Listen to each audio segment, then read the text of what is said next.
근데 이 성경에는 이제 그런 재판을 받아야 되는 그런 심판석이 7가지 정도나 있어요. 7가지. 보통 사람이 죽으면 하나님 앞에서 단 한 번의 심판을 받고 그 다음에 한 사람은 지옥 가고 한 사람은 하늘나라 가고 이런 식으로 되는 줄 알지만 성경에는 7가지 정도의 심판이 있어요. 근데 여러분과 제가 만약에 하나님의 아들들이라면 구원받았다면 여러분과 저와 연관된 심판은 한 4가지 정도 돼요. 4가지 정도가 되고 그 다음에 여러분과 저와는 상관이 없는 심판이 한 3가지 정도 돼요. 그래서 성경에는 여러 가지 심판이 있는데 심판도 약 7가지나 있거든요. 7이라는 단어가 참 멋있는 단어이기도 해요. 하나님은 70법을 쓰시니까. 그래서 언약도 7 언약이 있기도 하고요. 성경에 의하면 신비란 여러분들이 설명할 수 없는 신비도 7가지 신비나 있고요. 또 여러분들이 침례받는다고 그러잖아요. 그렇죠? 그 침례도 한 가지가 아니라 약 7가지 정도의 침례가 서로 다른 침례가 있어요. 참 우연한 게 아니죠? 하나님께서는 거기서 7으로다가 여러 가지를 이야기하시는 것들이 많은데 그 중에 이제 이 심판도 보통 사람들이 알기를 하나의 심판만 있다고 생각하지만 그렇지 않고 약 7가지 정도 심판이 있어요. 그래서 오늘은 이제 여러분과 저와 연관된 심판도 좀 알아보고 또 여러분과 저와 직접적인 연관은 없지만 왜 그런 심판이 있는지 성경이 그런 심판을 왜 이야기하는지 이런 것도 좀 알아보고 이렇게 하도록 할게요. 여러분 로마서 2장을 보시면 로마서 1장 2장을 보시면 로마서 1장 2장은 뭐냐면 이제 이 세상 사람들에게 대한 심판에 관한 이야기들을 해주는 거예요. 로마서 1장 2장이요. 그래서 이 세상에 많은 사람들이 복음을 거절하고 살아가는 사람들이 나중에 어떤 심판을 받을 것인가. 또 이 세상에 보통 사람들이 그래요. 이방인들, 저 오지에 있는 사람들, 이런 사람들은 선교사를 한 번 만나본 적도 없고 성경 책도 없는데 그 사람들이 어떻게 하나님을 알고 구원받느냐. 그런 이야기를 많이 묻거든요. 근데 거기에 대한 해답이 로마서 1장과 2장에 상세하게 써 있어요. 왜? 그 사람들이 선교사를 만나지도 못했고 또 성경도 접하지 못했지만 그 사람들은 전부 다 하나님을 접하고 있고 하나님의 법을 이미 다 알고 있어요. 성경 책도 없는데 또 선교사도 만나지 못했는데 복음을 다 들어봤어요. 책도 없는데 사람들은 그래요. 어떻게 복음 전도자가 없는데 듣죠? 로마서 1장 8절 한번 보세요. 1장 8절이요. 제가 읽어드릴게요. 먼저 너희 모두로 인하여 예수 그리스도를 통해 나의 하나님께 감사하노니. 로마 성도들에게 하는 이야기예요. 이는 너희의 믿음이 로마 성도들의 믿음이 온 세상에 두루 전하여졌기 때문이라.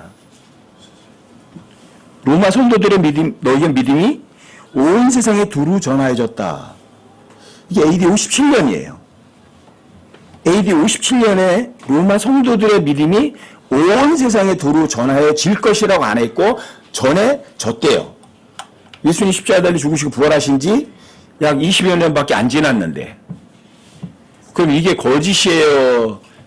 성경 기록이니까 사실이에요. 여러분들이 이해할 수 없지만 AD 57년에 이미 온 세상 사람들에게 복음이 전해졌어요? 안 전해졌어요? 이미 전해졌어요. 그 방법은 여러분과 제가 모르지만 로마서 1장과 2장에 의하면 하나님께서는 뭘 통해서 보여주셨냐면 하나님께서 만드신 천지 창조하신 이 창조물 가지고 그 사람들에게 하나님을 보여주었어요. 또 하나님께서 만드신 모든 창조물을 통해서 그 사람들에게 복음이 뭔지를 알려주었어요. 그리고 그 사람들이 전부 다 하나님의 법이 뭔지를 다 알고 있어요. 어디 있어요? 그 사람들이 양심에 다 있어요. 그게 로마서 1장 2장에서 하는 이야기예요. 그리고 하나의 복음을 들어보지 못하고 이 세상에서 그냥 죽을 사람은 없어요. 다 들어봐요. 그 사람이 만약에 몰랐다고 한다면 하나님께서는 그 사람에게 보여줬던 증거를 제시할 거예요. 그게 로마서 2장에 있어요. 여러분 로마서 2장으로 가보세요. 9절부터 15절까지 제가 한번 읽어드릴게요. 악을 행하는 사람의 모든 혼위에 환난과 곤고가 닥치리니 먼저는 유대인의 혼위에요 또한 이방인의 혼위에며 여기 악을 행하는 모든 사람들에게 환난과 곤고가 닥치는데 먼저는 유대인이에요. 유대인들은 너무 하나님을 잘 알 수 있는 사람들이에요. 근데 또 이방인들의 혼위에도 똑같다고 그래요. 이유는 그 뒤에 쭉 나와요. 선을 행하는 각 사람에게 이건 유대인이든 이방인이든 영광과 존귀와 화평이 있으리니 먼저는 유대인에게요 또한 이방인에게로다. 그리고 유대인들만 하나님의 법을 아는 게 아니죠. 이방인들도 다 알아요. 11절 보세요. 이는 하나님께 사람들의 외모를 중시하지 아니하시기 때문이다. 그 사람은 유대인으로 태어나서 성경 기록을 갖고 있으니까 구원받을 수 있고 이방인으로 태어났으니까 그 사람은 하나님의 법이 없으니까 구원 못 받고 그런 게 아니에요. 외모를 중시하지 않으세요. 12절이요. 율법 밖에서 죄를 지은 자들은 또한 다 율법 밖에서 멸망하고 율법 안에서 죄를 지은 자들은 다 율법으로 심판을 받으리니 율법 밖에서 죄를 지은 사람들은 이방인들이에요. 그 사람들은 모세오경이라든지 십계명이라든지 이런 법이 없어요. 그런데도 그 사람들도 죄를 지으면 율법 밖에서 죄를 지은 사람들이 죄에 대한 형벌을 받아요. 또 유대인들처럼 법이 있는데 법을 어겨도 또 형벌을 받아요. 13절 보세요. 이는 율법을 듣는 자들이 하나님 앞에서 의롭지 아니하고 오직 율법을 행하는 자들이 의롭게 될 것이기 때문이다. 14절 잘 보세요. 율법을 소유하지 않은 이방인들이 본성을 통해 율법 안에 들어있는 것들을 행할 때에 이런 사람들 율법을 소유하지 않아도 자기에게 율법이 되나니. 자, 얻은 십계명이 주어지지 않았는데 이 사람들의 본성이 율법 안에 있는 것들을 지켜요. 여러분 어린아이들 크는 거 보면 뻔히 다 배우세요. 거짓말하는 거 안 가르쳐줘도 아이들 거짓말 저절로 하고요. 욕심내는 거에 안 가르쳐줘도요. 벌써 우리 소희도 벌써 욕심내거든요. 하나 물고 두 개 또 챙기려고 그래요. 이게 어디서 나오는 거예요? 본성이 다 알아요. 근데 그거 하는 거를 좀 크면은요. 그것이 나쁜 것을 본인이 다 알아요. 안 가르쳐줘도요. 자, 하나님의 법을 알아야 몰라요. 이미 알아요. 그게 뭐죠? 그 사람의 양심이에요. 그 양심이 바로 하나님의 법이거든요. 그러니까 하나님 몰랐다고 할 수 있는 사람은 없어요. 그 사람 양심이 작동하기 시작하면 선과 악을 분별할 줄 알게 되면 그 사람은 이미 하나의 법을 안 거예요. 자, 15절 보세요. 이런 사람들은 율법을 소유하지 않아도 법을 배우지 않아도 법을 지키는 사람들, 법을 배우지 않았는데도 또 그 법을 무시하는 사람들, 이런 사람들은 또한 자기 양심이 증언하며 자기 생각들이 서로 고소하고 변명하는 가운데 자기 마음속에 기록된 율법의 행위를 보이느니라. 자, 보세요. 여기 자기 양심이 증언하죠. 나중에 그 사람이 하나님 섰을 때 하나님 나 죄 안 졌어요. 그러면 하나님께서 그 사람의 양심이 몇 월 며칠 몇 시에 어떻게 작동했는지를 그 양심이 증언하는 거예요. 너 무슨 소리냐? 그 도둑질하는 거 나쁘다는 거 네 양심이 뻔히 알았잖아. 그런데도 너는 그걸 어기고 했잖아. 그래 하나의 법 어겼잖아. 자, 증언자가 누구예요? 자기 양심이에요. 너 그때 무슨 생각했어? 간음은 나쁜 거라고 그건 아니라고 너 양심 분명히 얘기했어. 근데 네 생각은 그걸 무시하고 너 간음했어. 자, 자기 양심, 자기 생각이 다 증언하는 거예요. 참 무서운 거예요. 사람들도 여러분과 제 얘기하는 뭐 행동들, 뭐 목소리 다 녹음하고 녹화하잖아요. 하나님께서도 다 녹음하고 녹화 다 하시는 거예요. 그 사람의 양심의 소리, 그 사람의 생각 다 녹음하고 녹화해 두시는 거예요. 왜 하나님 못한다고 생각하세요? 그 심판소에 섰을 때 사람들이 주님 저 죄 안 졌습니다. 그러니 그럼 언제쯤 몇 월 며칠 몇 시예요? 그래 한번 보자 그러면 네 생각하고 네 양심을 한번 보자. 그때 다시 보여주면 그 사람이 할 말 있어요? 자, 자기 양심, 자기 생각들이 다 증언하는 거예요. 다른 사람이 다 고소하는 게 아니라 자기가 자기를 다 드러내는 거라고 사실을. 그리고 16절에 보시면 자, 이런 심판 해요, 안 해요? 이런 심판해요. 이런 심판은 하나님께서 나의 복음대로 예수 그리스도로 말미암아 사람들의 어떤 것들, 은밀한 것들을 심판하실 그날에 이루어지리라.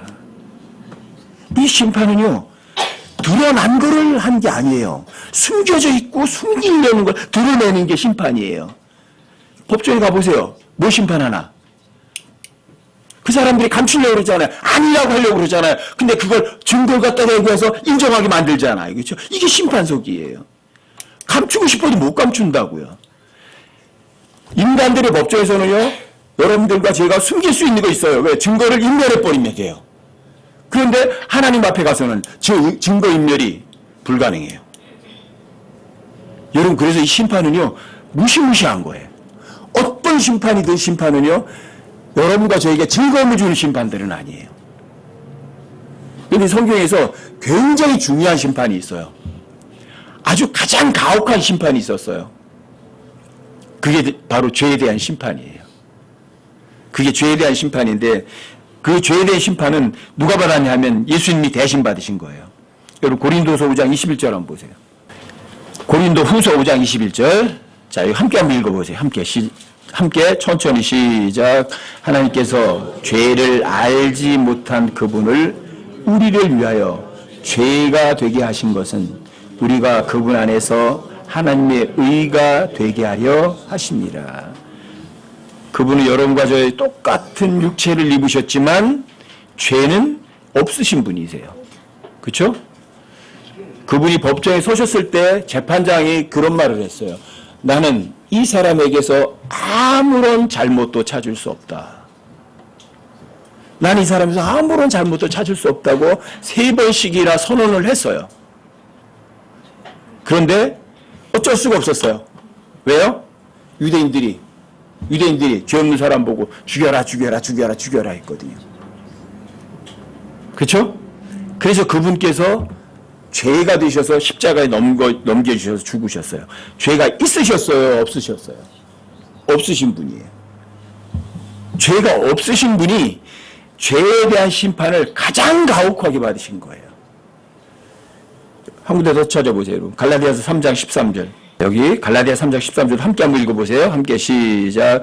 그리스도께서 우리를 위해 저주가 되사 율법의 저주에서 우리를 구속하셨으니 기록된 바 나무에 달리는 모든 자는 저주를 받았느니라. 그리스도께서 우리를 위해 저주가 되셨어요. 그리고 나무에 달리셨어요. 나무에 달린 자는 다 저주받은 자예요. 누굴 위해서? 우리를 위해. 이게 죄에 대한 심판이에요. 죄는커녕 아무런 잘못도 없으신 분께서 십자가에 달려 죽으신 거예요. 이게 죄에 대한 심판이에요.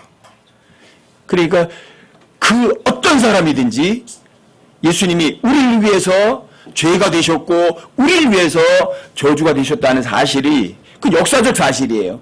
그걸 믿는 사람은 죄에 대한 심판은 받아야 안 받아요? 안 받을 수 있어요.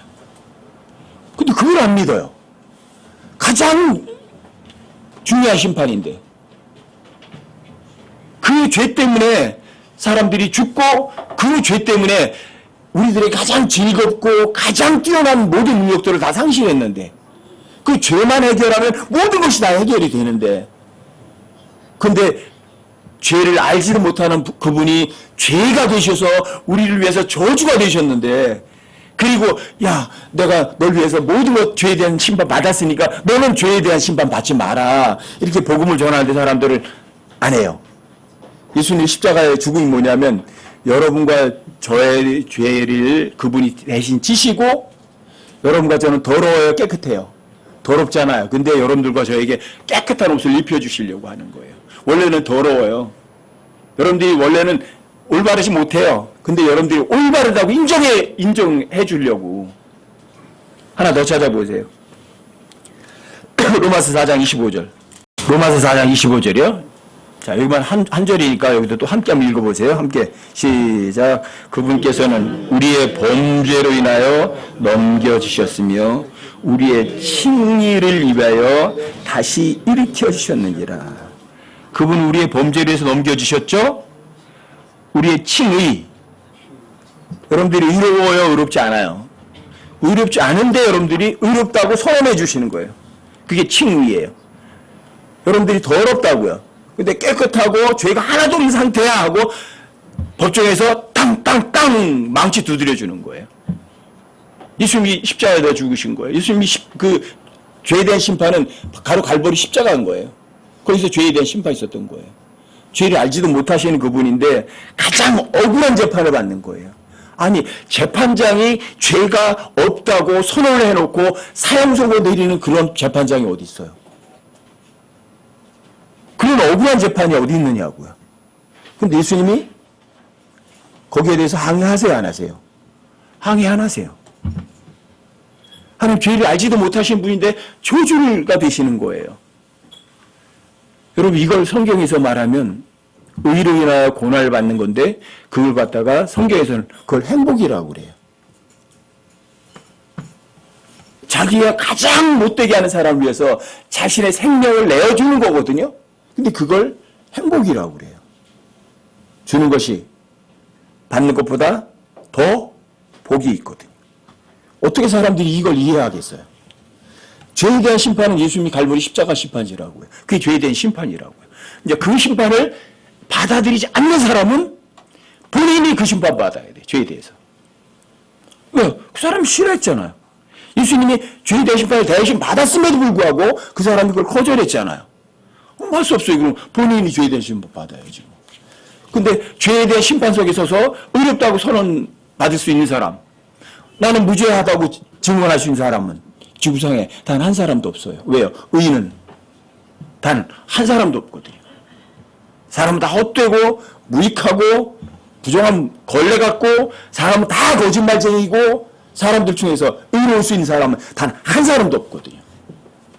그런데 어떻게 죄에 대한 심판 속에 섰을 때 자신의 의로움을, 죄가 없다는 것을 입증할 수 있는 사람이 어디 있겠어요? 그래, 복음을 거절하는 사람은 뭘 거절하는 거예요? 자기 생명을 거절하는 것과 같아요. 이게 죄에 대한 심판이에요. 너무너무 감사하죠. 전 제가 예수님이 내 죄를 십자가 못 박혀 죽으시고 묻히셨다가 셋째 날에 다시 부활하신 것이 절대 사실이었구나. 그리고 성경이 절대 사실이었구나. 성경이 여러분들이 눈으로 볼 수 있는 하나님이에요.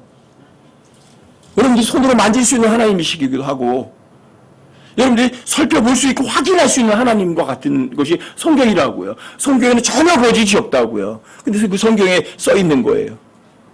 예수님께서 우리의 범죄로 인해서 넘겨주셨어요. 그리고 우리의 의롭다고 칭함을 위해서 다시 일어나신 거예요. 이게 죄에 대한 심판이에요. 갈보리 십자가. 이 심판보다 더 중요한 심판은 모든 죄인들에게는 없는 거예요. 그래서 여러분들과 제가 구원받았다는 사실 하나에 정말 그것이 얼마나 큰지를 알면 여러분들이 하나님 앞에 가서 뭐 좀 더 주세요 그런 소리 안 해요. 평소에. 전 제가 80년대에 구원받고 나서 하나님 앞에 뭐 좀 주세요라고 그러니까 좀 얼굴이 좀 뜨뜻미지근해 하는 거예요. 좀. 왜? 아니, 이 가장 큰 것도 줬는데 뭘 또 달라고 그래야 되나? 그게 좀 마음을 좀 안 편하게 하게 되더라고요. 아시겠어요?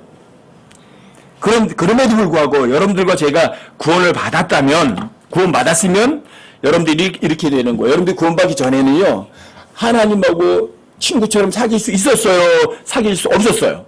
사귈 수 없었어요. 하나님하고는 여러분들이 죄라는 담이 죄를 탁 가로막혀서 하나님하고는 대화가 불가능했어요, 여러분들이. 왜요? 허물과 죄 가운데 죽었어요.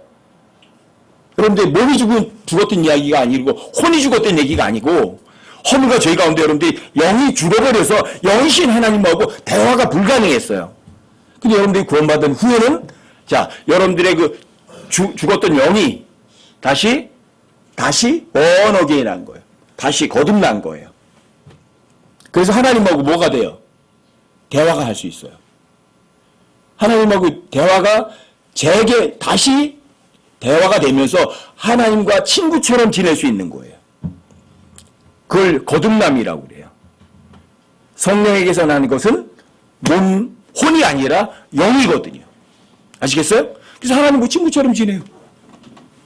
그래서 여러분들이 혼은 지옥에 가지 않아요. 왜요? 예수님이 죄값 다 지불하셨으니까. 지옥에 갈 이유가 없어요. 그렇죠? 그런데 애석하게도 여러분들과 저희 몸은 뭔지 알아요? 아직도? 이 몸은 죄들에 속한 몸이에요. 그래서 이 죄들에 속한 몸을 입고 있기 때문에 여러분과 제가 죄를 지을 가능성은 있어요, 없어요? 100%예요. 여러분들 죄를 지을 가능성은요, 죄의 몸을 입고 있는 한 죄를 지을 가능성은 100%예요. 그럼 죄 지어요, 안 져요? 죄를 짓죠? 왜요? 육신 편하게 하려고, 내 몸 좋게 하려고 하다가 여러분들이 어떻게 해야 돼요? 하나님께서 싫어하는 걸 하게 돼 있어요. 그렇죠? 그걸 뭐라 그래요? 그걸 죄라고 그래요. 여러분들이 죄 지면 어때요? 마음이 편하죠? 마음 안 편하세요? 여러분들이 죄 지면 하나님께 기도가 잘 나오죠? 하나님 이것도 그렇고 저것도 그렇고 이것도 해주실 건 뭐, 어때요? 잘 나와요? 기도가 잘 돼요? 돼요, 안 돼요? 기도가. 기도 자체가 싫어요. 하나님한테 뭔가 꺼림칙하거든. 그렇죠? 그래서 여러분과 제가요, 이 죄의 몸뚱어리를 위해서 죄를 지면 하나님하고 교제가 안 돼요. 친구처럼 이 대화가 안 돼요. 그래서 여러분과 제가 뭐라 해야 되냐면, 여러분들과 제 몸에 속한 죄에 속한 몸을 따라가서 잘못했어요, 안 했어요? 잘못했죠? 근데 죄에 대한 대가는 예수님이 갈보리 십자가에서 다 지불을 하셨죠. 죄의 대가는 다 지불하신 거 맞아요. 근데 여러분들과 제가 죄를 지으니까 뭐가 끊어져 버려요? 하나님께 교제가 끊어져 버려요. 자, 그래서 하나님한테 뭐가 필요한 줄 아세요? 잘못했어요. 제가 죄 진 거 맞아요. 자백이 필요한 거예요. 아시겠어요? 여러분들이 하나님 앞에 죄 진 걸 인정하고 자백을 하면 하나님께서 이렇게 하세요. 됐어. 넌 역시 죄에 속한 몸을 입고 있으니까 안 되는 거 알겠지? 그리고 어떻게 하나님하고 다시 교제가 회복이 돼요. 여러분들이 구원받은 이후의 죄에 대한 자백은 하나님과 나하고 교제를 회복하기 위한 것이지, 여러분들과 제가 구원받은 이후에 죄를 진 거 가지고 지옥 가는 것과는 전혀 무관한 거예요. 뭐가 필요해요? 하나님과 교제가 회복되는 거예요. 여러분들이 여러분과 제가 죄를 지으면 하나님께 기도도 안 돼요. 하나님한테 꺼림칙하고 뭐 대화도 안 돼요. 마음이 안 편해요. 아시겠어요? 근데 여러분들이 하나님 잘못했어요 하고 자백하면 하나님께서 여러분들의 그 죄에 대한 것을 다 용서하세요, 안 하세요? 다 용서해 주세요. 그리고 이제 다시 기도가 돼요. 또 하나님 앞에 괜찮아요. 떳떳해요. 그러다 또 한 번 죄지면 또 기도도 안 되고 또 하나님 보고 하나님 얼굴 보기도 좀 그래. 그러니까 맨날 뒤돌아 있어. 그러다 하나님 앞에 또다시 자백하면 교제가 회복되는 거예요. 그게 바로 요한일서인 거예요. 요한일서 1장을 한번 보세요, 여러분들. 자, 1절부터 10절까지가 이게 다 그 얘기예요, 이게. 여러분들과 제가 하나님 앞에 죄를 지으면 어떻게 하라고요? 자백을 하고 하나님과 나하고의 교제를 회복하라는 거예요. 그게 자백이에요. 자, 내가 죄를 지었어요, 안 지었어요? 죄를 지었죠? 그걸 하나님이 인정하라는 거예요. 그냥 자백하라는 거예요. 그럼 뭐가 회복이 돼요? 하나님과의 교제가 회복되는 거예요. 이게 자신에 대한 심판이에요. 이게. 자, 요한일서 1장 1절부터 쭉 보시면 여기 보면 처음부터 계셨던 그것이 있죠. 생명의 말씀, 성경 기록이면서 인격이신 예수님, 그분을 여러분들이 눈으로 보았고 살펴보고 손으로 만졌어요. 자, 우리가 눈으로 보고 살펴보고 손으로 만졌는데 이런 것들을 밝히 드러낸 것은 뭐냐면 그 3절을 잘 보세요. 3절. 우리가 보고 들은 그것을 너희에게 밝히 드러내면 너희 또한 우리와 교제하게 하려 함이니, 참으로 우리의 교제는, 자 보세요. 우리의 교제가 뭔가? 우리의 교제는 아버지와 함께하는 것. 아버지하고 떨어져 있는 거에 함께하는 거예요. 이게 교제예요. 또 그분의 아들 예수 그리스도와 함께하는 것이에요. 아버지와 함께하고 예수님도 함께하는 거예요. 근데 여러분들이 죄를 지으면 아버지하고 어때요? 교제가 돼요, 안 돼요? 안 돼요. 예수님과 교제가 돼요? 안 돼요. 안 돼요. 그렇죠? 그런데 바로 요한일서가 그 교제의 회복을 위해서 쓰여진 책이에요. 4절에 보면 이렇게 하잖아요. 우리가 이것들 너에게 쓰면 요한일서 쓰는 것 이유는 너희의 기쁨이 충만하게 하려니라. 왜 충만해야지? 자백하고 하나님과 교제가 회복돼서 충만하라고. 자, 5절이요. 그런즉 우리가 그분에게서 듣고 너에게 밝히 드러낸 소식이 이것이니 곧 하나님은 빛이시오 그분 안에는 전혀 어둠이 없다는 것이라. 그래야 그분과 어둠이 없어야 여러분들 친구가 되고 교제가 되죠.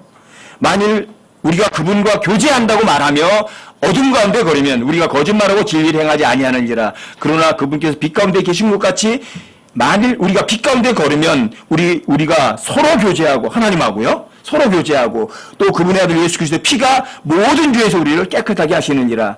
만일 우리가 죄가 없다고 우리가 말하면 우리가 우리 자신을 속이며 또 진리가 우리 속에 있지 아니하니라. 만일 우리가 우리의 죄들을 자백하면 그분께서는 신실하시고 이로우사 우리의 죄들을 용서하시며 모든 불의의 소리를 깨끗하게 하시느니라. 만일 우리가 죄를 짓지 아니했다고 말하면 우리가 그분을 거짓말한 분으로 만들며 또한 그분의 말씀이 우리 속에 있지 아니라. 자, 여기에서 자백하면 우리의 죄들을 용서해 주시죠. 그렇죠? 자, 이게 모든 분이 우리를 깨끗하게 하셔서 구원받게 하신다는 얘기가 아니에요. 뭐죠? 아버지와 교제하게 하는 거예요. 아들과 교제하게 하는 거예요. 이건 죄에 대한 자백이에요. 이건 내가 나를 심판하는 거예요. 여러분들이 뭔가 잘못을 하셨으면 그 잘못을 내가 잘못된 거를 인식하시고 하나님 앞에 자백하는 거예요. 이게 고린도전서 11장에 가면 만일 우리가 우리 자신을 심판하면 심판을 받지 아니하려니와 이런 말이 나오거든요. 내가 언제 내가 심판하는 거예요. 여러분들이 뭔가 한 일들이 성경에 빗나갔으면 여러분들이 양심이 알아야 몰라요. 알죠? 그럼 여러분 내가 나 자신을 심판하셔야 돼요. 하나님 맞습니다. 저 죄진 거 맞습니다. 하나님 앞에 자백하는 거예요. 그럼 예수님의 피가 우리의 모든 죄로부터 용서하세요 안 하세요? 용서하셔요. 그리고 뭐가 회복이 되는 거예요? 아버지와 교제가 회복되는 거예요. 예수님과 교제가 회복되는 거예요. 형제 자매들과도 교제가 회복이 되는 거예요. 근데 여러분들과 제가 죄를 짓고 자백하지 않으면 형제 자매들 보는 것도 얼굴도 뜨뜻미지근하고 하나님도 얼굴도 볼 면목도 없고 하나님 앞에 기도도 안 돼요. 뭐가 안 되는 거예요? 교제가 안 되는 거예요. 근데 이 교제의 회복은 내가 나를 심판함으로 인해서 교제가 회복될 수 있어요. 내가 잘못한 거 맞구나. 내가 저 형제에게 잘못한 게 맞구나. 내가 저 자매에게 잘못한 게 맞구나. 그럼 여러분 자백하시는 거 하나님께. 하나님께 자백하시고 또 그 지체에게도 잘못했어. 미안해. 다음부터는 안 그럴게. 여러분들이 자백하시는 거예요. 그럼 다 회복돼요. 교제가 회복되는 거예요. 자, 죄에 대한 심판은 갈보리 십자가지만 여러분과 여러분 자신이 내가 나를 심판하는 거는 언제 해야 하는 거예요? 시시때때로 수시로 하셔야 돼요. 여러분들이 잘못했다고 생각되시면 바로 자백하고 또 잘못됐다고 생각되면 바로 자백하셔야 돼요.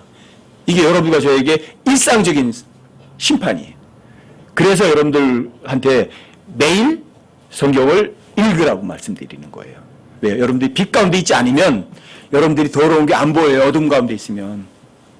근데 여러분 빛 가운데 나와버리면 여러분들의 잘못이 보여요.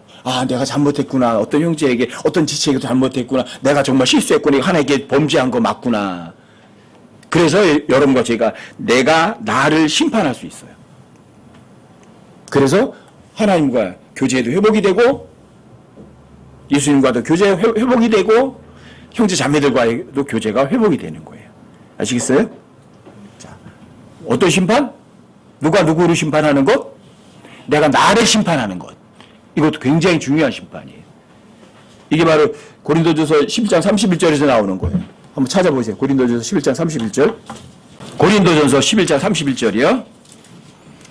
자, 여기 제가 읽어드릴게요. 만일 우리가 우리 자신을 심판하려 하면 심판을 받지 아니하려니와. 여러분들이 내가 나의 잘못을 여기서 자백하고 하나님께 교제가 회복되면 나중에 하나님이 그거에 대한 심판을 할 근거가 사라지겠죠. 그리고 여러분들이 이 세상에서 빨리 나를 뒤돌아보고 매일매일 성경 읽고 또 여러분들이 그래서 요한일서 1장 1절부터 10절까지 그 교제 회복에 대해서 첫 1절, 2절, 3절에서 거기서 이게 나오는 거예요. 처음부터 있었던 그것, 생명의 말씀, 빛. 여러분들이 눈으로 보고 살펴보고 확인할 수 있는 하나님. 그럼 뭐 하라는 얘기예요? 여러분과 저를 거기다 빨리 비춰봐서 빨리 자백하라는 거예요. 그래서 하나님과의 교제를 회복하라는 거예요. 내가 나를 빨리 살펴보고 나를 빨리 심판하라는 거예요. 그럼 나중에 주님 앞에서 심판할 것이 없으세요. 그래서 여러분과 저에게 여러분들이 새벽 기도 안 가고 뭐 그러지만 아침에 일어났을 때 제일 먼저 주님 앞에 떠올려서 생각해 보시고 또 자기 전에도 잠깐 한 5분만이라도 오늘 하루 내 주님 앞에 또는 형제자매들에게 뭔가 잘못한 거 있나?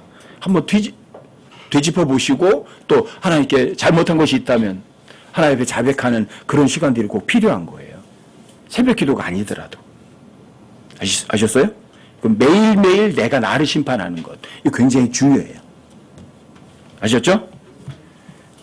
또 하나는 여러분과 제가요, 심판을 받는 게 아니라 여러분과 제가 심판자가 될 때도 있어요. 심판을 하신다고요. 여러분 고린도전서 6장 3절을 한번 찾아보세요. 고린도전서 6장 3절이요. 여기는 함께 한번 읽어보세요.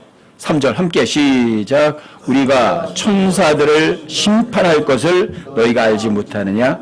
하물며 이 세상 삶에 속한 일들은 얼마나 더 많이 심판하겠느냐? 판단, 심판 똑같은 단어예요. 자, 우리가 천사들을 심판할 것을 알지 못하느냐? 그런데 이 세상에 속한 일도 몰라가지고 세상 법정에다가 형제자매를 고소하니? 그런 얘기죠. 그렇죠? 여러분 제가 어떤 사람들이에요? 천사들을 심판할 만한 사람들인 거예요. 여러분들이 심판을 받는 게 아니라 여러분들이 구원받은 하나님의 아들들이 되셨다면 여러분들이 천사들을 심판하는 사람들이 되는 거예요. 근데 천사들이 어떤 존재들인데 우리가 천사들을 심판하는 거야? 이런 얘기를 하는 거예요. 보통 사람들이 천사 그러면 날개 가지고 뭐 아기 천사도 있고 여자 천사도 있고 뭐 이렇게 생각하잖아요. 아니요, 전혀. 아기 천사도 없고 날개 달린 여자 천사도 없어요. 흰 옷 입고 뭐 황새 날개가처럼 달릴 그런 천사는 성경에 존재하지 않아요. 사실 천사는 뭐냐면 누군가가 나타났으면 그걸 천사라고 그래요. 하나님이 나타났죠? 그럼 하나님이 천사예요. 주님이 나타나시죠? 그럼 주의 천사라고 하는 거예요. 아시겠어요? 그리고 그 천사가 나타났는데도 여러분들이 눈에 안 보일 수 있어요. 그 천사가 여기 앞에 있는데 여러분과 제가 못 볼 수 있어요. 근데 그 천사가 여러분과 저에게 자신을 볼 수 있게 만들어서 나타나 버리면 하나님도 여러분과 제가 눈으로도 하나님을 볼 수 있도록 하나님 나타나 버리시면 남자로 나타나는 거예요. 그게 천사예요. 하나님의 나타나심, 그게 하나님의 천사예요. 주님의 나타나심, 그게 주의 천사예요. 어떤 피조물이든 어떤 존재든 그 어떤 존재들이 눈으로 보이게 나타났을 때 영적인 존재들이죠. 육적인 존재가 아니라. 그러면 그때 눈에 봤을 때 그 천사들은 100% 이거예요. 어떤 남자예요, 남자. 여러분 창세기 18장을 한번 보세요. 창세기 18장 1절이요. 제가 읽어드릴게요. 주께서 마므레의 평야에서 아브라함에게 나타나시니라. 누가 나타나셨어요? 주께서 나타나셨어요. 날이 더울 때에 그가 장막물에 앉았다가 누구? 아브라함이 앉았다가 눈을 들어 바라보니 보라 세 남자가 뭐요? 세 남자. 근데 여기 주께서 나타나신 거잖아요. 세 남자가 자기 곁에 서 있으므로 그가 그들을 보고 곧 장막문에서 달려가 그들을 맞이하며 몸을 땅으로 굽히고 이르되 내 주여 이제 내가 주의 눈앞에서 호의를 입었으면 원하건대 주의 종을 떠나 지나가지 마시고 원하건대 내가 물을 조금 가져오게 하소서. 그리고 당신의 발을 씻고 나무 밑에서 쉬소서. 분명히 1절에서 주께서 마므레 평야에서 아브라함에게 나타나셨어요. 그렇죠? 근데 주님 하나님은 눈으로 볼 수 없다고 생각하는잖아요. 그렇죠? 근데 눈으로 볼 수 있도록 나타나신 거예요. 근데 세 남자가 나타났어요. 자, 두 남자는 분명히 그 뒤에 가면 두 천사들이에요. 그렇죠? 두 천사가 나중에 어디로 가요? 창세기 19장에서는 소돔과 고모라로 갔어요. 그렇죠? 두 천사가 어디로? 소돔과 고모라로 가요. 하나님께서 소돔과 고모라에게 보내셨어요. 그렇죠? 자, 보세요. 그러니까 이 세 남자가 나타나는데 하나는 누구예요? 주님이시고 둘은 다른 천사들이에요. 그쵸? 근데 그 두 천사들도 두 남자라고 불러요. 남자. 그러니까 주님도 나타나셨는데 남자죠. 두 천사도 주님이 아닌 두 천사들도 눈으로 봤는데 어떤 사람이었어요? 남자였어요. 아시겠어요? 여기서 기본이 이제 정리가 되는 거예요. 천사는 기본적으로 눈으로 볼 수 있는 천사는 남자다 이거예요. 그래서 성경에 여자 천사는 없어요. 그리고 여기 이 천사들이 날개가 달려있지 않았어요. 아시겠죠? 여러분 이제 18장 17절로 가보세요.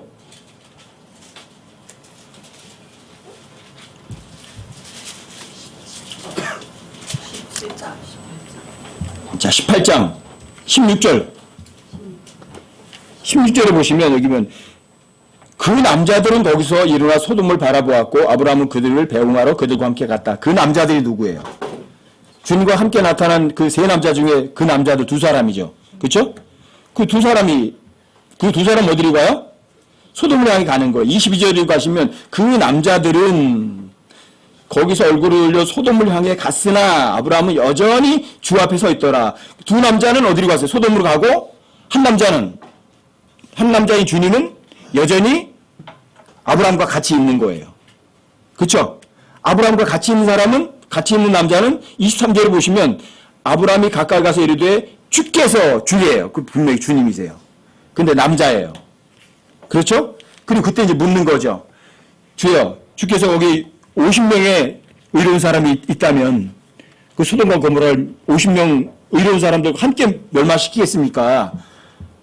그 의로운 하나님께서 좀 심판을 제대로 하셔야죠.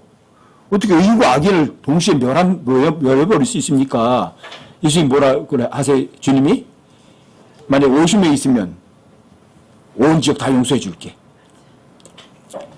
근데 5명만 부족해서 45명을 어떻게 하실 겁니까? 그래? 45명 때문에도 용서해 줄게. 아니, 그럼 40명이라면 어떻게 할 겁니까? 30명이라면은요. 20명이라면은요. 어디까지 내려왔어요? 10명까지 내려왔어요. 10명이라면은요. 근데 10명도 없었어요. 아브라함의 생각은요. 그 소돔과 고모라에 누가 있었어요? 롯이 있었거든요. 롯이 있고 롯의 부인이 있고 또 롯의 딸들도 있으니까 최소한 롯이 자기 식구 포함해서 복음을 전해서 10명 정도는 구원받았겠지. 아브라함은 아마 그렇게 생각했을 거예요. 그럼 최소한 10명은 소돔과 고모라에 있을 거다. 왜? 롯이 거기가 있으니까. 근데 없었어요. 그렇죠? 그래서 그 두 남자가 어디로 가나 보세요. 여러분 19장 1절 가보세요. 분명히 두 남자가 어디로 갔어요? 18장 22절에서는 그 남자들은 거기서 얼굴들 소돔을 향해 갔죠. 그 남자들이라고 그랬죠. 근데 19장 1절에 보시면 저녁 때에 두 남자라고 안 돼 있어요. 두 천사가 소돔에 이르렀는데 마침 롯이 소돔의 문에 앉았다가 그들을 보고는 일어나 그들을 맞이하고 얼굴을 땅에 대게 절하며 이르되. 분명히 두 천사예요. 그쵸? 근데 18장 22절에서는 그 남자들이 갔어요. 그쵸? 소돔에 나타난 남자들이 나타났는데 그거를 두 천사라고 불러요.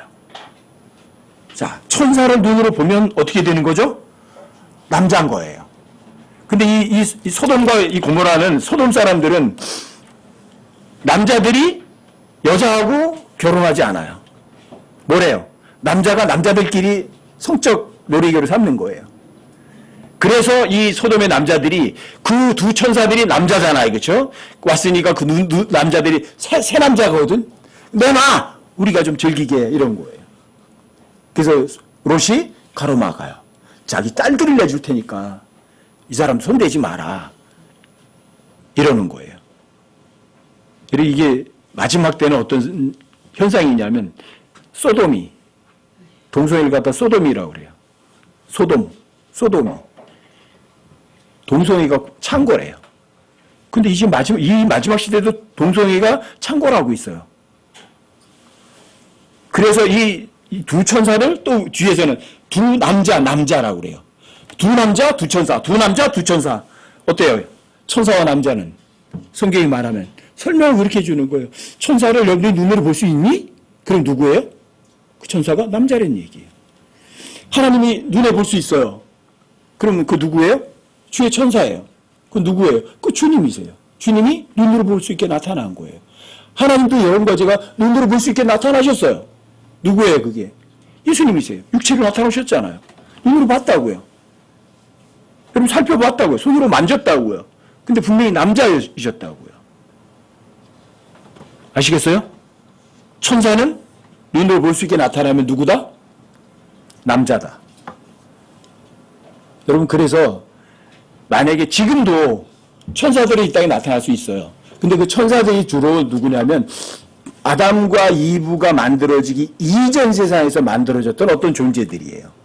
근데 이전 세상에서는 일반 보통 이런 피조물들만 있었던 게 아니라 하나님의 아들들이 있었어요. 누구요? 하나님의 아들들. 그 하나님의 아들들은 영적인 존재예요. 저희들 여러분과 저처럼 비는 육적인 존재가 아니라 피가 없는, 여러분과 저는 피가 있는 존재들이지만 피가 없는 또 영적인 존재들이었어요. 그 영적인 존재들을 하나님의 아들들이라고 했고 그 하나님의 아들들이 우주를 채우고 있었어요. 근데 그 중에 일부의 천사들이 유다서에 보면 유다서 14절 말씀에 의하면 자기 기본 임무를 지키지 않고 처소를 떠나서 자기 멋대로 한 하나님의 아들들이 있었어요.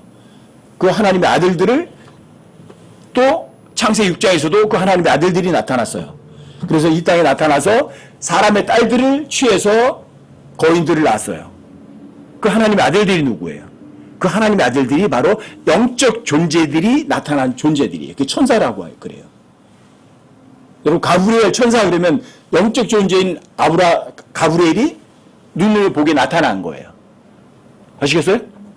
그 천사는 날개 달린 천사들이 아니다. 아기 천사도 아니다.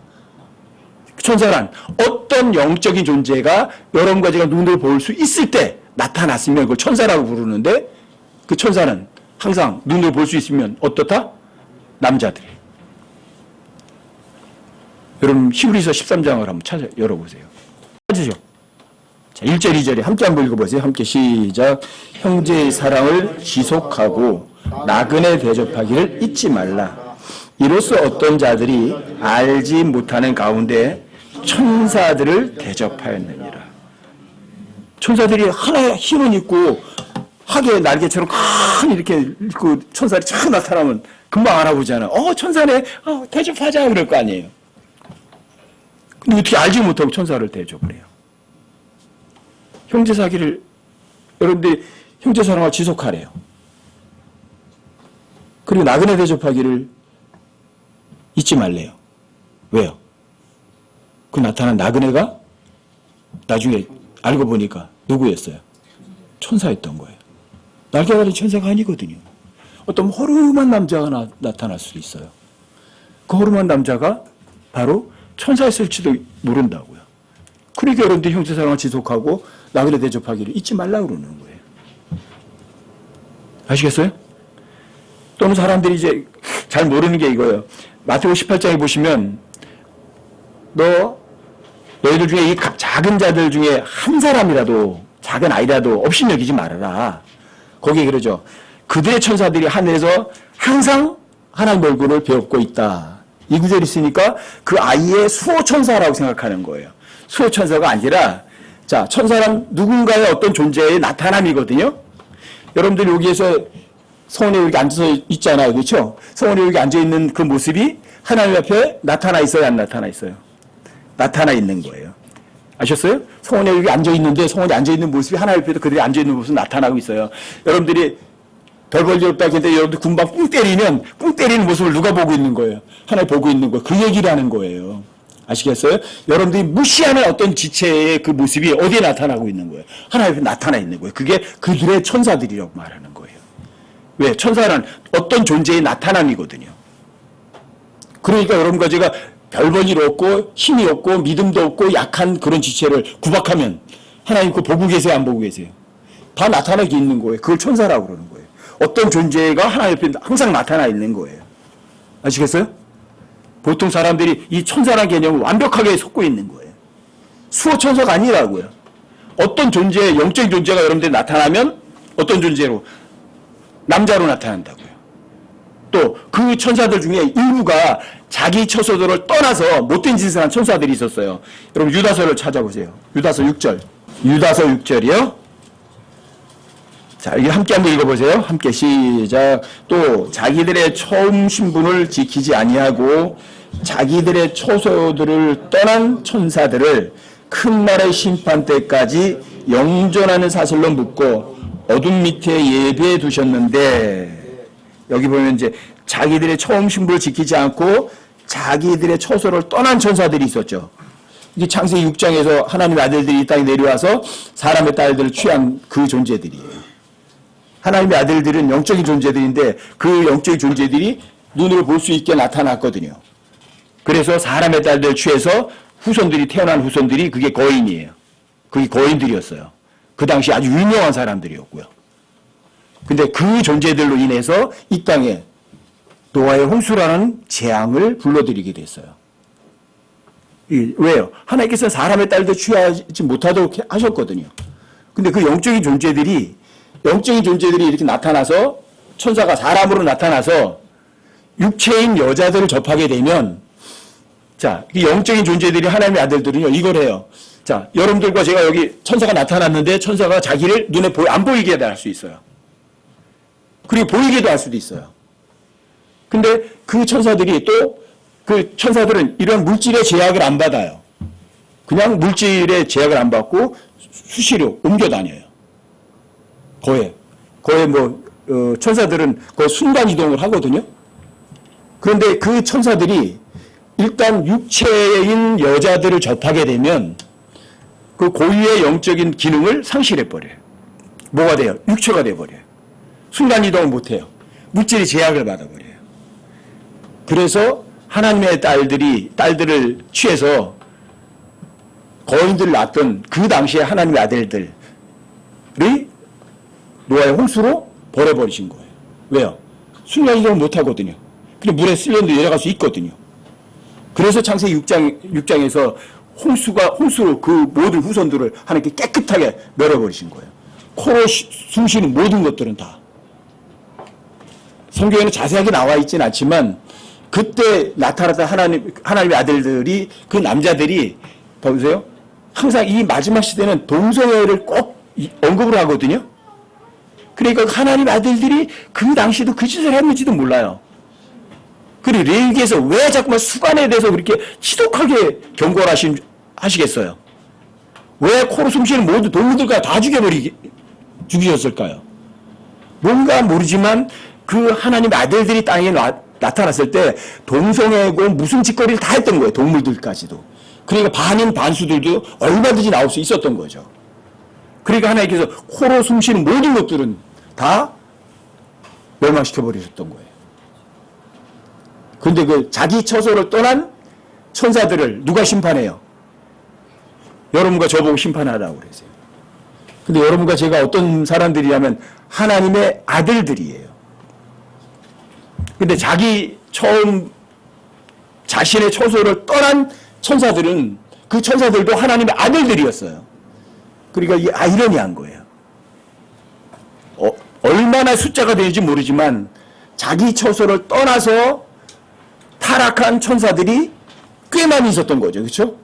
그 천사들을, 자, 우린 천사들도 아니에요. 하나님의 아들들도 아니에요. 그렇죠?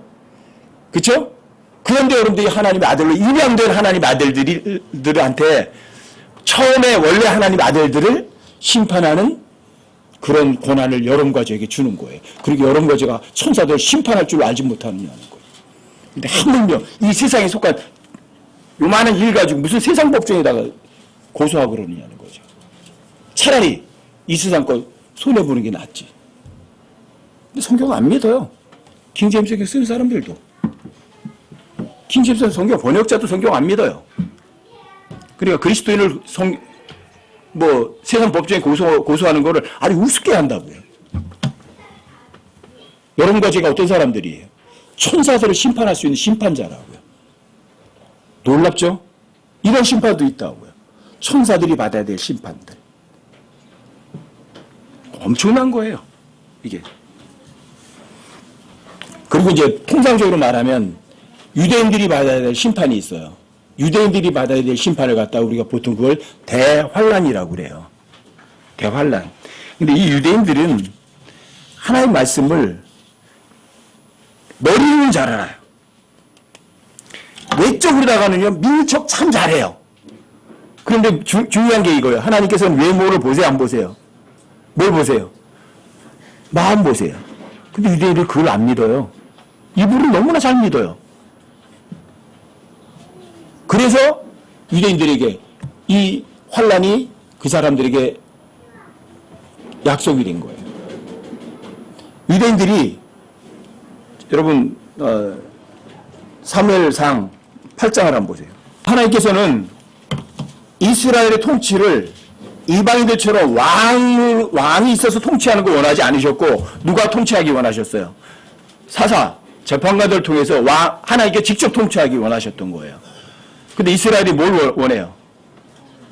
아닙니다. 우리도 왕이 있어야 됩니다. 누구처럼? 이방인들처럼. 아니, 유대인들이 더 훌륭한 약속을 받은 거예요? 이방인들이 더 큰 약속을 받은 거예요? 아니, 이방인들이 유대인들을 본받아야 돼요? 유대인들이 이방인을 본받아야 돼요? 근데 어떻게 거꾸로 가요? 그리고, 자, 누가 통치하시겠다는 거예요? 유대인들은. 하나님 자신이 통치하시겠다는데, 하나님의 통치를 거절하는 거예요. 그리고, 이방인들이 왕을 원하는 거예요. 여러분, 사무엘상 8장, 7절 한번 보세요.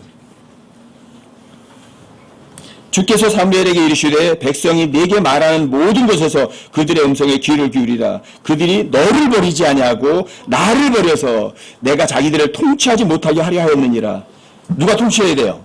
하나님이 직접 통치하시겠다는 거예요. 유대인들은. 왜요? 예수님께서 이거 내 백성이라고 하시거든요. 내 백성. 그렇죠? 그러면 누가 통치해야 돼요? 하나님 통치하셔야 되는데, 자, 유대인들이 하나님 통치를 받아들여요? 거절해요? 거절해버리는 거예요. 아시겠어요? 자, 유대인들이 하나님의 통치를 받아들여요? 거절해요? 거절해요. 그리고 끝까지 사무엘의 말에 귀를 기울이지 않고, 자, 여러분 그 20절 가보세요. 20절. 사무엘상 8장 20절이요. 이렇게 얘기하는 거예요. 그리하여 우리도 모든 민족들과 같이 되어 뭐가 되겠다는 거예요? 모든 민족들처럼 되겠다는 거예요. 아니, 독특한 백성이 아니라 우리 왕이 우리를 재판하며 우리 앞에 나가서 우리의 싸움을 싸우리이다. 우리 왕이 우리를 재판해야 된대요. 하나님 재판할 필요 없다는 거예요.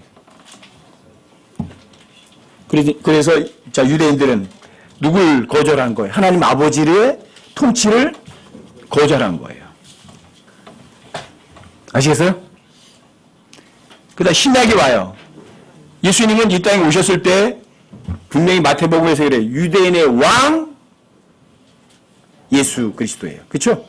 임마누엘, 우리 함께 하시는 하나님이시면서 유대인의 왕으로 오셨어요. 그런데 유대인들이 그 왕을 받아들여요? 아니면 거절해요? 여러분 마태복음 27장에 보면 그렇잖아요. 예수님을 죄가 있어요, 없어요? 잘못이 없었어요. 자, 재판장은 풀어주려고 그래요. 왜요? 이 사람들이 예수님을 시기해서 넘겨준 줄을 빌라도가 알았거든요. 그래서 제안을 한 거예요. 야, 여기 바라바가 있어. 바라바는 살인자고 폭동이야. 당연히 죽어야 돼, 이거는. 근데 예수님은 아무 잘못도 없어. 그 사람들이 양심이 있으면 어때요? 자기가 좀 시기를 했지만 양심이 있으면 죄 없는 사람 죽이라고 안 할 거 아니에요. 그렇죠? 근데 유대인들이 어떻게 해요? 바라바는 풀어주래요. 당연히 죽어야 되는데. 근데 당연히 무죄방매되어야 될 예수님은 죽이래요. 그리고 그의 피를 우리와 우리 자손에게 돌리래요. 어떻게 너 왕을 십자가에 죽이려고 하느냐? 빌라도가 물으니까 뭐라 말이에요? 우리에게는 가이사 외에는 우리에게 왕이 없다. 가이사는 적그리스도라니까요. 그래서 유대인들이 환란 때 분명히 적그리스도를 자신들의 왕으로 받아들인다고요. 왜? 역사는 항상 반복되거든요. 자, 누구를 거절하는 거예요? 유대인들이 자신의 왕을 거절하는데 하나님의 아들을 거절하는 거예요. 구약에서는 아버지 하나님을 거절했어요. 그렇죠? 신약에 갔을 때는 하나님의 아들을 거절했어요. 이게 유대인들이에요. 예수님 십자가를 죽으셨어요. 그리고 부활하셨어요. 그리고 40일 동안 이 땅에 계셨어요. 그리고 위로 올라가셨어요. 그리고 성령을 보내셨어요. 그 성령께서 스데반의 입을 통해서 유대인들에게 회개를 촉구하는 거예요. 강력하게. 그런데 유대인들이 스데반의 그 강력한 호소를, 설교를 받아들여야 아니면 거절해요. 여러분 사도행전 7장 51절 한번 보세요. 사도행전 7장 전체는 스데반의 설교거든요. 근데 그 설교를 듣는 사람들을 보세요. 51절이요. 제가 읽어드릴게요. 목이 뻣뻣하고 마음과 귀에 할례받지 않은 자들아, 너희가 항상 성령님을 거역하되 너희 조상들이 행한 것 같이 너희도 그렇게 행하는도다. 항상 성령님을 거역했어요. 사무엘상에서는 사무엘을 통해서 하나님 아버지가 통치하시겠다니까 아버지 거절했죠? 아버지 하나님. 그렇죠? 자, 빌라도 재판석에서는 하나님의 아들을 거절하죠? 여기는요, 성령님을 거절하죠? 아버지 하나님 거절하죠? 아들 하나님 거절하죠? 성령님 거절하죠. 그래서 사도행전 7장에서 끝난 거예요. 하나님께서 사도행전 7장에서 끝나고요, 사도행전 8장에서 이스라엘 사람들을 흩어버리시는 거예요. 사도행전 8장 1절에서. 그리고 그렇지만 사도들이 누구에게 미련을 항상 가져요? 유대인들에게 미련을 가져요. 그래서 사도행전에서는요, 사도들이 다 올리는 거예요, 항상. 유대인들이 회당에 가서 유대인들을 다시 건져내려고 그래요. 근데 받아들여요, 안 받아들여요? 다 거절해요. 그래서 사도행전 28장에서는 자, 복음이 어디로 가요? 이방인들에 가는 줄 너희가 알라. 누가 거절했어요? 이스라엘이 거절한 거예요. 그래서 유대인들은 전무후무한 대환란이라는 그 징계를 스스로 불러들인 거예요.